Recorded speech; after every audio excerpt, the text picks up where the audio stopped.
नमस्कार दोस्तों, स्वागत है आपका न्यूज 727 चैनल पर। उससे पहले अगर आपने अब तक चैनल सब्सक्राइब नहीं किया है तो चैनल सब्सक्राइब कीजिए और साथ ही साथ बेल के आइकॉन पर क्लिक कीजिए। आज हम एक जानकारी वाली खबर आपको बताएंगे। देश भर में लॉकडाउन से प्रभावित आर्थिक क्षेत्रों को संकट से उबारने के लिए दूसरे प्रोत्साहन पैकेज की तैयारी तेज हो गई है। प्रधानमंत्री नरेंद्र मोदी ने इसे लेकर प्रमुख कैबिनेट मंत्रियों और आर्थिक मंत्रालयों के अधिकारियों के साथ शनिवार को कई बैठकों की। इन बैठकों में गृह मंत्री अमित शाह, वित्त मंत्री निर्मला सीतारमण, आर्थिक मंत्रालयों के प्रतिनिधि और प्रधानमंत्री कार्यालय और मंत्रिमंडल सचिवालय के वरिष्ठ अधिकारी शामिल हुए। प्रधानमंत्री ने प्रमुख आर्थिक मंत्रालयों जैसे कृषि एवं किसान कल्याण और एमएसएमई के साथ विभिन्न मुद्दों पर चर्चा भी की। एमएसएमई मंत्री नितिन गडकरी ने बताया कि उनके मंत्रालय ने मध्यम और छोटे उद्यमों के लिए प्रधानमंत्री और वित्त मंत्री को राहत पैकेज का सुझाव दिया है और विश्वास है कि जल्द ही इसकी घोषणा की जाएगी। प्रधानमंत्री ने एक के बाद एक ट्वीट में कहा, आर्थिक वृद्धि में महत्वपूर्ण भूमिका निभाने वाले एमएसएमई क्षेत्र को मजबूत करने को लेकर एक बैठक की अध्यक्षता की। इस क्षेत्र को अधिक जीवंत, आकर्षक और नए अवसरों को अपनाने योग्य बनाने के तरीकों पर व्यापक चर्चा हुई।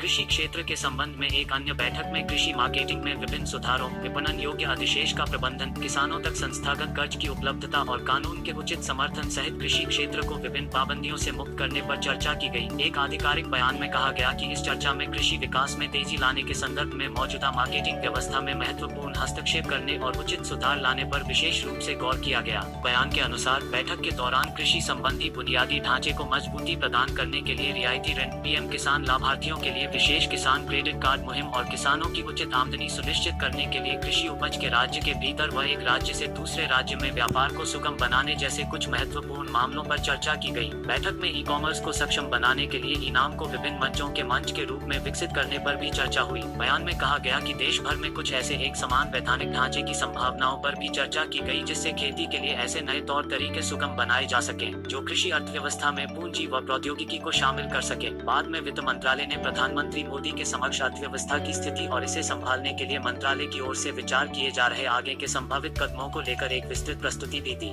प्रधानमंत्री पहले ही शुक्रवार को नागरिक उड्डयन, श्रम और शक्ति सहित विभिन्न मंत्रालयों के साथ बैठकें कर चुके हैं। उन्होंने गुरुवार को वाणिज्य और एमएसएमई मंत्रालयों के साथ घरेलू व विदेशी निवेश आकर्षित करने और देश में छोटे व्यवसायों के पुनरुद्धार पर ध्यान केंद्रित करने के बारे में विस्तृत विचार विमर्श किया था। इन बैठकों के दौरान मोदी के साथ गृह मंत्री और वित्त मंत्री दोनों उपस्थित थे। सरकार ने हाशिए पर चले गए लोगों की कठिनाइयों को कम करने के लिए मार्च के अंत में गरीब महिलाओं और बुजुर्गों के लिए 1.7 लाख करोड़ रुपए के प्रोत्साहन पैकेज की घोषणा की थी। तो दोस्तों, अगर आपको ये न्यूज अच्छी लगी है तो कृपया इस चैनल को सब्सक्राइब कीजिए और हाँ, बेल के बटन पर क्लिक कीजिए ताकि आपको मेरे आने वाले वीडियो की जानकारी भी मिल सके।